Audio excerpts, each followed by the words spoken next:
엄마, 요새 어떻게 지내요? 며칠만 와서 도와주세요. 딸 수정의 전화를 받은 지 이틀 후, 나는 시골집 문을 잠그고 버스에 몸을 맡겼습니다. 창밖으로 스쳐가는 논밭들을 바라보며 마음 한편이 설렜죠. 오랜만에 보는 손주 민준이 얼마나 컸을까, 딸은 얼마나 예뻐졌을까 하는 생각에 말입니다. 할머니, 버스터미널에서 달려온 민준이가 내 다리를 꼭 안았습니다. 5살이 된 손주는 제법 의젓해 보였어요. 뒤따라온 수정이를 보니 얼굴이 많이 야위어 있었습니다. 딸아, 많이 힘들었구나. 아니에요, 엄마. 그냥 요즘 일이 좀 바빠서. 수정이는 어색하게 웃으며 내 손을 잡았습니다. 그런데 뭔가 이상했어요. 예전 같으면 내게 달려와서 응석을 부렸을 텐데 오늘은 어딘지 어색하고 조심스러워 보였습니다. 아파트까지 가는 길에 민준이가 내 손을 잡고 종종 걸음을 쳤습니다. 할머니, 우리 집에 오면 엄마가 밥 많이 해줄 거야. 그 말에 수정이가 잠깐 굳은 표정을 지었죠. 그래, 민준아. 할머니가 엄마 도와서 맛있는 거 많이 해줄게.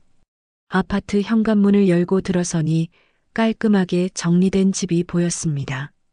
그런데 뭔가 어수선한 느낌이 들었어요. 거실 한쪽 벽에 구멍이 뚫려 있었는데 액자로 가려놓았더군요. 어머니, 안녕하세요. 사위 진호가 현관으로 나와서 인사를 했습니다. 예의 바르고 다정한 모습이었어요. 그런데 수정이가 사위를 바라보는 눈빛이 어딘지 경계하는 듯 했습니다. 고생 많으셨어요. 수정이가 엄마 오신다고 며칠 전부터 청소하고 준비했어요. 그래도 되는데. 수정아, 너무 무리하지 마라. 저녁을 먹으면서 민준이가 갑자기 말했습니다. 할머니, 엄마가 어제 또 울었어. 그 순간 수정이의 수저든 손이 떨렸고 진호의 얼굴이 순간 어두워졌습니다. 민준아, 그런 말하는 거 아니야. 진호가 조용히 말했지만 그 목소리에는 차가운 기운이 섞여 있었습니다. 아, 그냥 양파 썰 때 운 거예요, 엄마. 수정이가 어색하게 웃으며 설명했지만 내 마음 한구석에는 뭔가 불안한 감정이 스며들기 시작했습니다. 그날 밤 나는 쉽게 잠이 들지 않았습니다. 민준이의 말이 자꾸 머릿속에 맴돌았어요.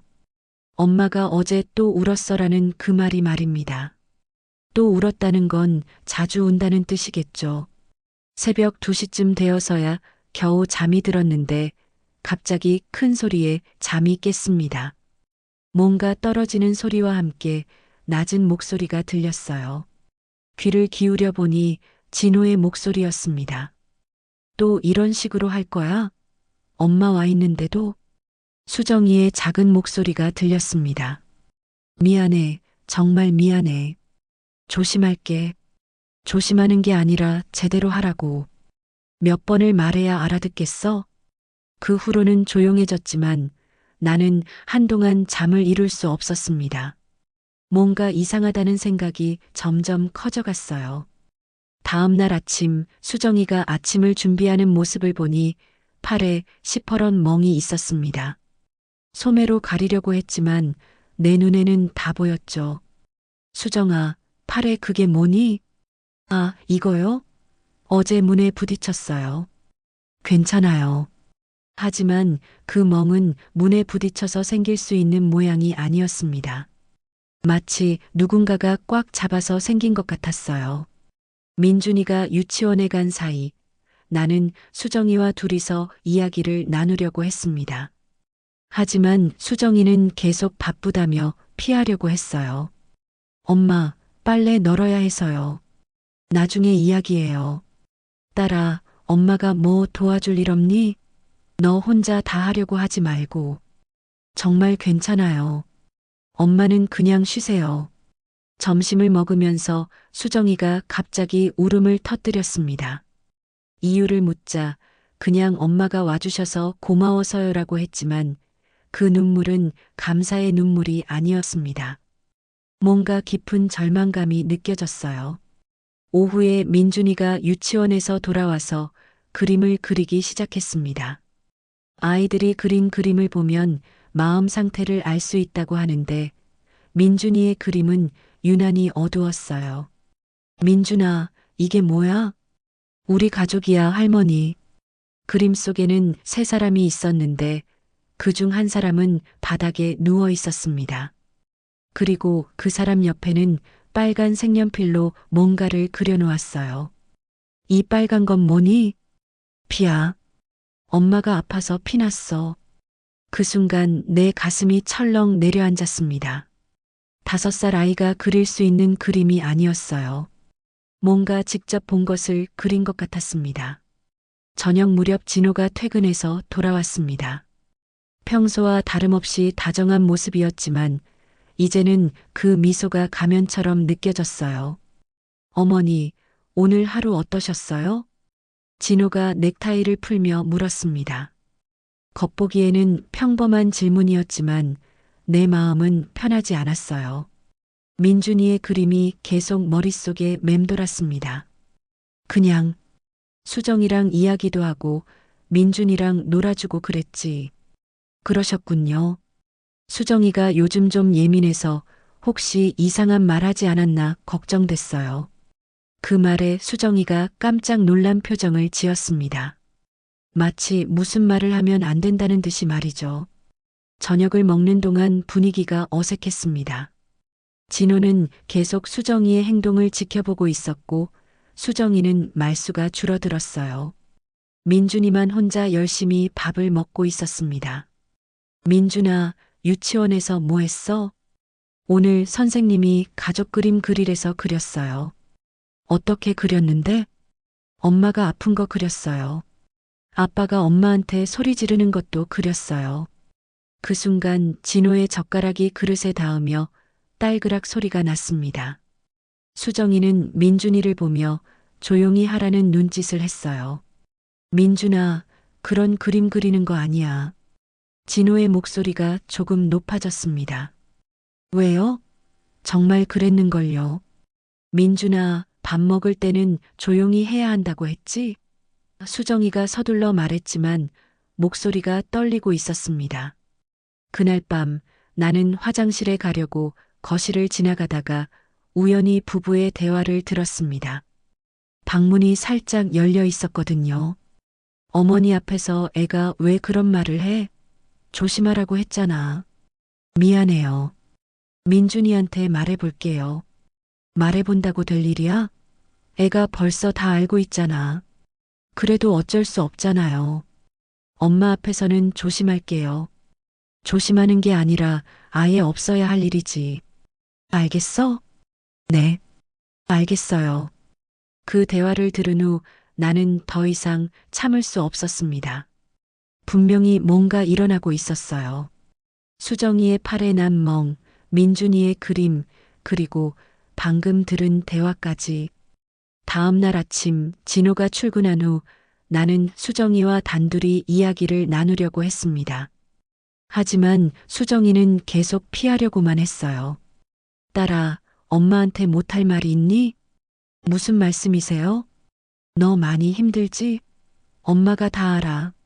그 말에 수정이가 갑자기 울음을 터뜨렸습니다. 하지만 금세 눈물을 닦으며 말했어요. 괜찮아요, 엄마. 정말 괜찮아요. 괜찮을 리가 없잖아.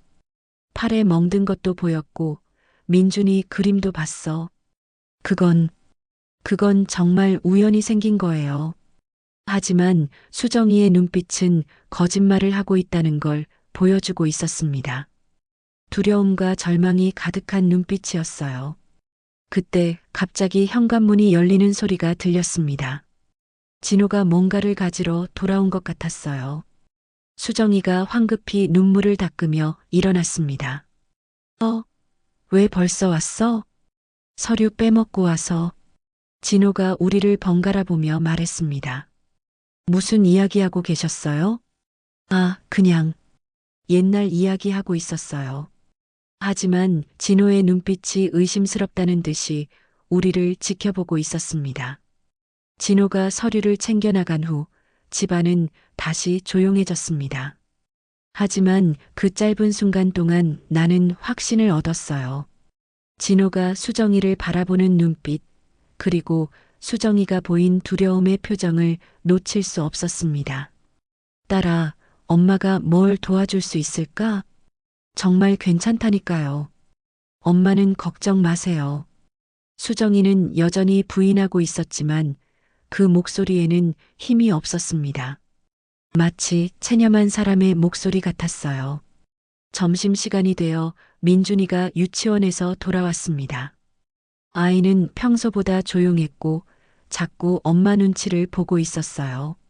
민준아, 할머니랑 놀이터 갈까? 엄마도 같이 가요?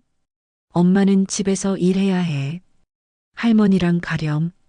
놀이터에서 민준이와 단둘이 있을 때 나는 조심스럽게 물어봤습니다. 민준아, 집에서 무서운 일 없었니?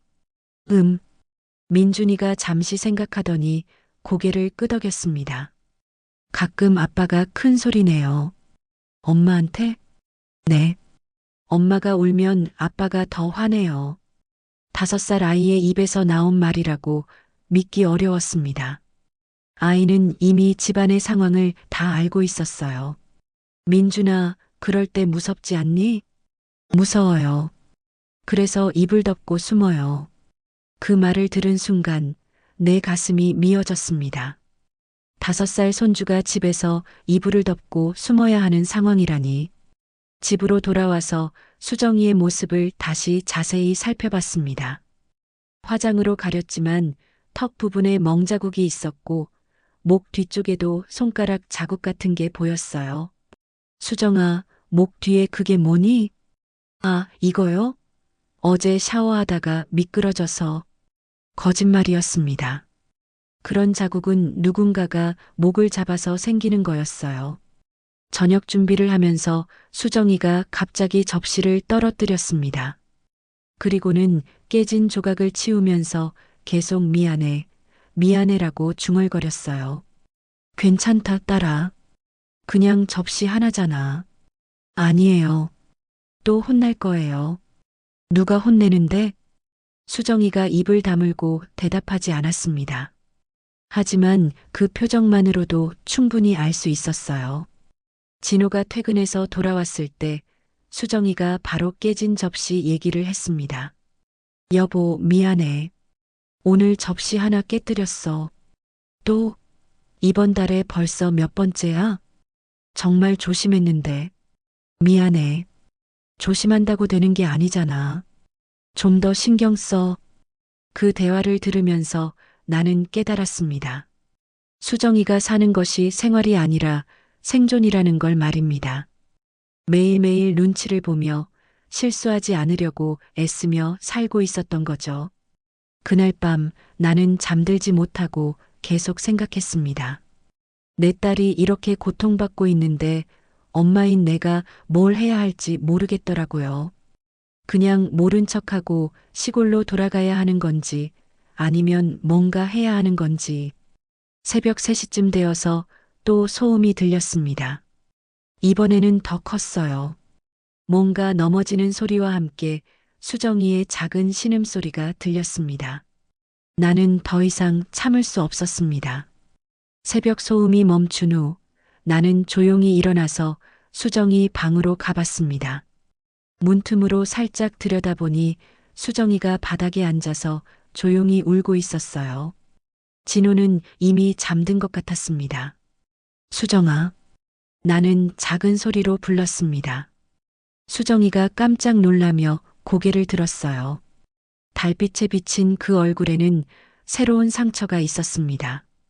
엄마, 왜 안 주무세요? 딸아, 이리 나와. 수정이가 조심스럽게 밖으로 나왔습니다.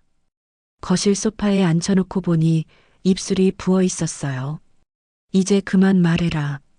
엄마한테 숨길 거 없잖아.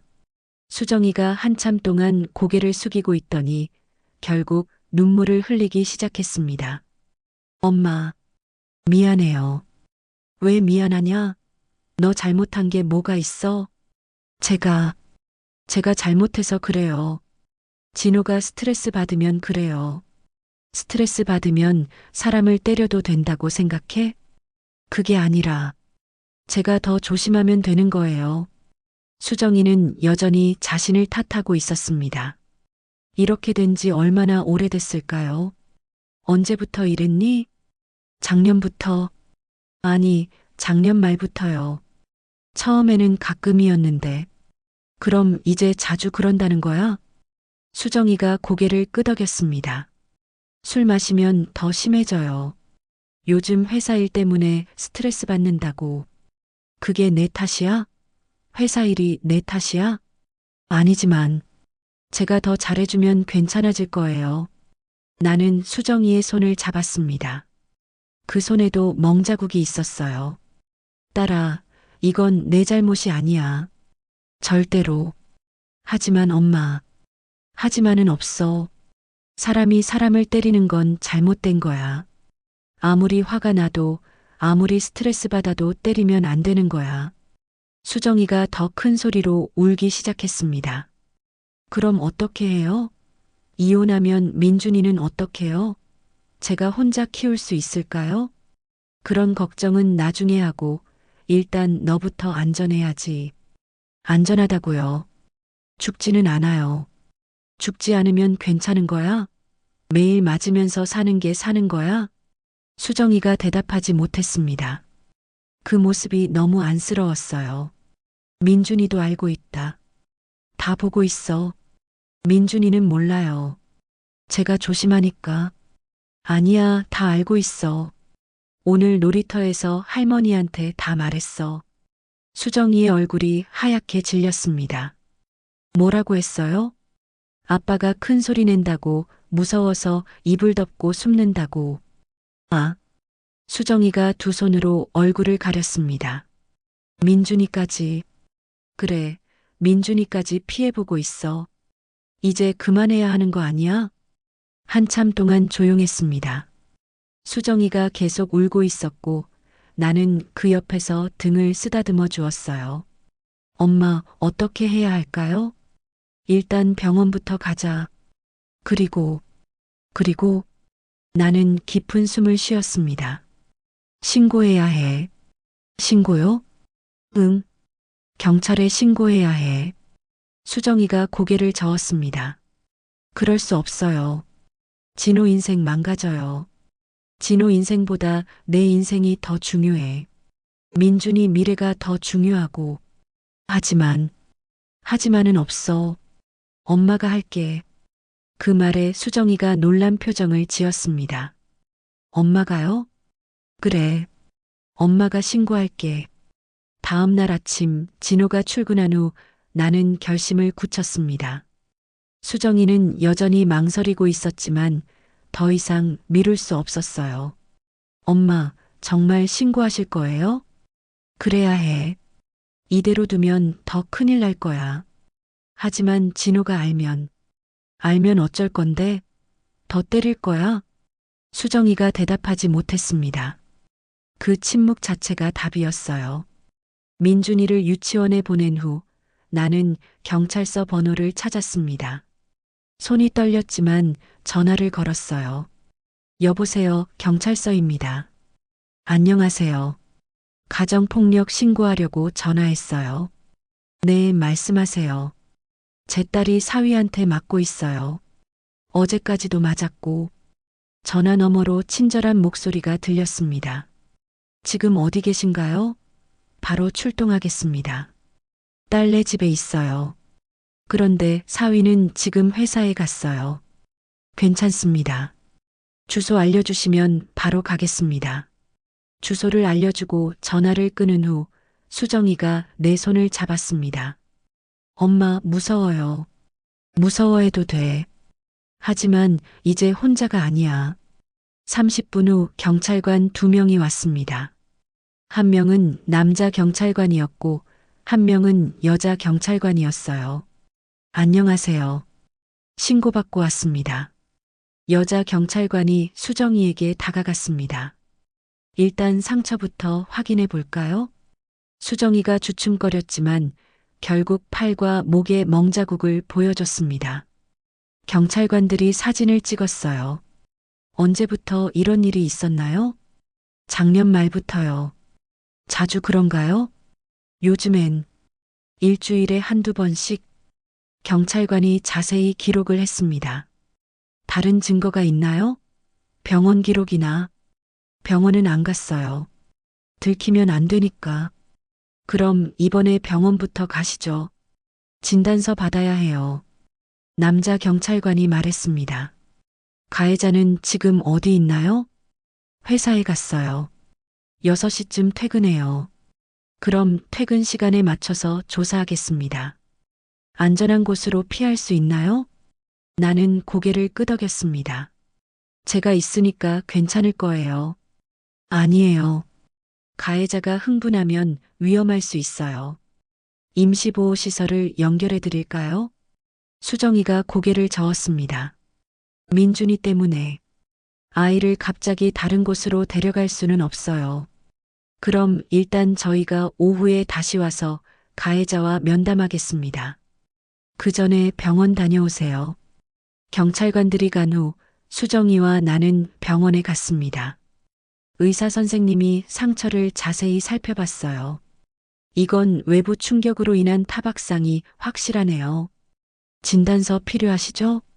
네, 부탁드려요. 진단서를 받고 나오는 길에 수정이가 말했습니다. 엄마, 이제 돌이킬 수 없는 거 맞죠? 돌이킬 필요 없어. 계속 앞으로 가는 거야. 진호가 어떻게 나올지 모르겠어요. 경찰이 있으니까 괜찮을 거야. 하지만 사실 나도 불안했습니다. 진호가 어떤 반응을 보일지 정말 모르겠더라고요. 오후 4시쯤 민준이를 데리러 갔습니다. 아이에게는 아직 아무 말도 하지 않았어요. 할머니, 오늘 왜 엄마랑 같이 안 왔어요? 엄마가 볼 일이 있어서. 괜찮아. 집으로 돌아오는 길에 경찰차 한 대가 아파트 앞에 서 있는 게 보였습니다. 진호가 벌써 퇴근한 모양이었어요. 아파트 현관문을 열고 들어가니 거실에는 경찰관 2명과 진호가 앉아 있었습니다. 진호의 얼굴은 창백했고 수정이는 한쪽 구석에서 고개를 숙이고 있었어요. 할머니, 민준이가 달려왔지만 평소와 다른 분위기를 감지했는지 금세 조용해졌습니다. 민준아, 방에서 놀고 있어. 어른들이 이야기 중이야. 민준이를 방으로 보낸 후 나는 거실로 갔습니다. 진호가 나를 보더니 억지로 웃으며 말했어요. 어머니, 무슨 오해가 있으신 것 같은데. 여자 경찰관이 차분하게 말했습니다. 진호 씨, 계속 이야기해 보세요. 부인을 때린 적이 없다고 하셨는데. 네, 없어요. 절대로 그런 일은 없었습니다. 그럼 부인 팔에 있는 멍은 어떻게 설명하시겠어요? 그건 수정이가 원래 조심성이 없어서 자주 부딪히고 그래요. 수정이가 고개를 더 숙였습니다. 거짓말을 하는 진호를 보면서도 아무 말 하지 못하고 있었어요. 수정 씨, 말씀해 보세요. 정말 혼자 부딪혀서 다친 거예요? 한참 동안 침묵이 흘렀습니다. 수정이가 입술을 깨물며 고민하고 있었어요. 수정아, 말해. 내가 조용히 말했습니다. 저는 수정이의 목소리가 떨렸습니다. 저는 남편한테 맞았어요. 그 순간 진호의 얼굴이 확 변했습니다. 수정아, 왜 그런 거짓말을? 거짓말 아니에요. 어제도 맞았고 지난주에도 맞았어요. 진호 씨, 진정하세요. 남자 경찰관이 진호를 제지했습니다. 이건 오해예요. 우리 부부싸움이 좀 격해질 때가 있긴 하지만 부부싸움이라고 해서 폭력이 정당화되지는 않습니다. 진호가 갑자기 벌떡 일어났습니다. 어머니, 어머니가 수정이한테 뭐라고 하신 거예요? 나는 사실대로 말하라고 했어. 사실대로라니요. 우리 가정일에 왜 끼어드세요? 가정일이라고 해서 사람을 때려도 된다는 거야? 여자 경찰관이 상황을 정리했습니다. 일단 피해자의 진술이 있고 상해 진단서도 있으니까 조사가 필요합니다. 진호 씨, 경찰서까지 같이 가시죠. 경찰서요? 왜요? 정식 조사를 받으셔야 해요. 진호가 수정이를 째려보며 말했습니다. 수정아, 내가 정말 이러고 싶은 거야? 수정이가 떨리는 목소리로 대답했습니다. 미안해요. 하지만 더 이상은 안 되겠어요. 더 이상이라니. 내가 뭘 그렇게 잘못했다고 생각 안 하시는군요. 남자 경찰관이 말했습니다. 그럼 더욱 조사가 필요하겠네요. 진호가 결국 경찰관들과 함께 나갔습니다. 문이 닫힌 후 집안은 조용해졌어요.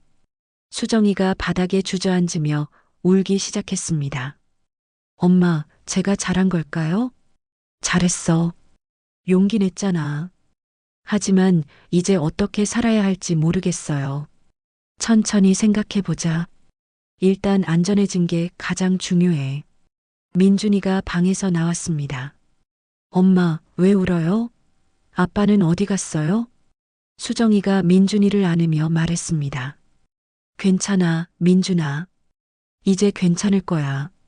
그날 밤 진호는 집에 돌아오지 않았습니다. 경찰서에서 조사를 받고 있다는 연락이 왔어요. 수정이와 나 그리고 민준이는 처음으로 평온한 밤을 보낼 수 있었습니다. 하지만 앞으로의 일들이 걱정되기도 했어요. 엄마, 앞으로 어떻게 될까요? 모르겠어. 하지만 분명한 건 이제 너는 맞으면서 살지 않아도 된다는 거야. 일주일이 지났습니다.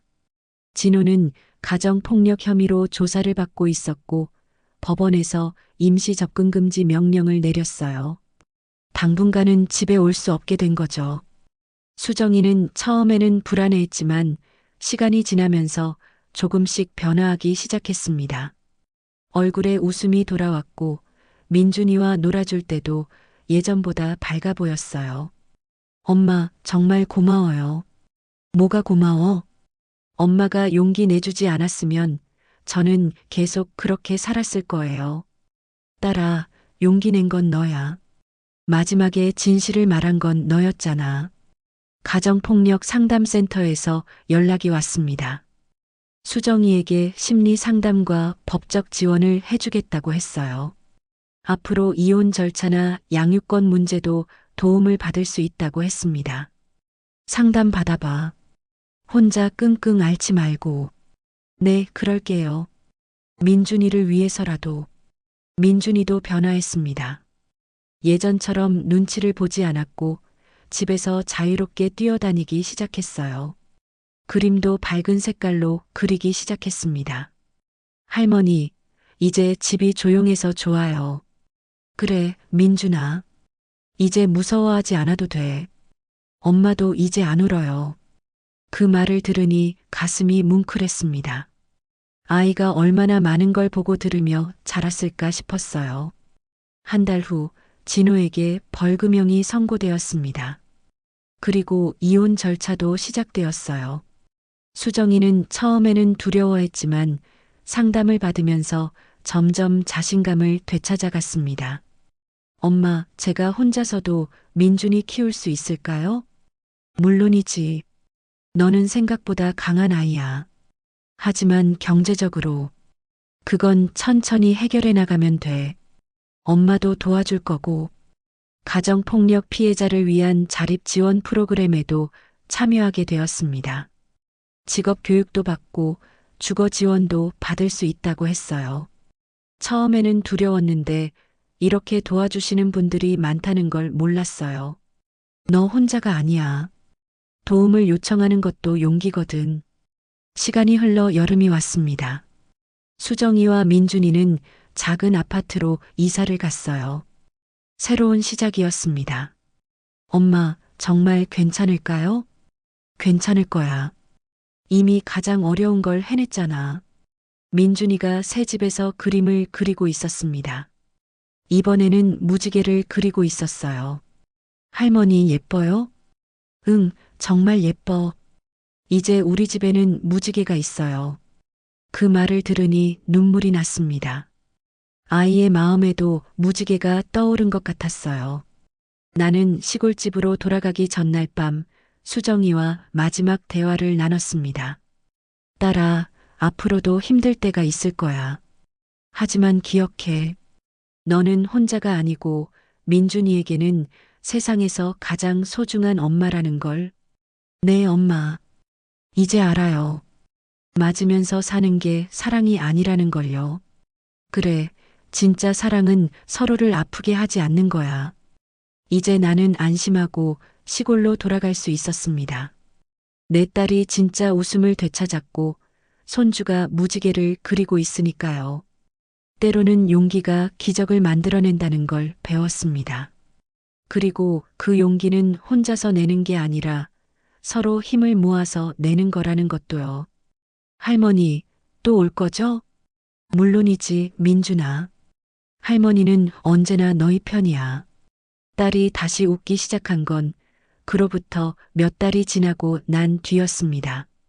가끔은 악몽에 깨 울기도 했지만 더는 혼자 참지 않았죠.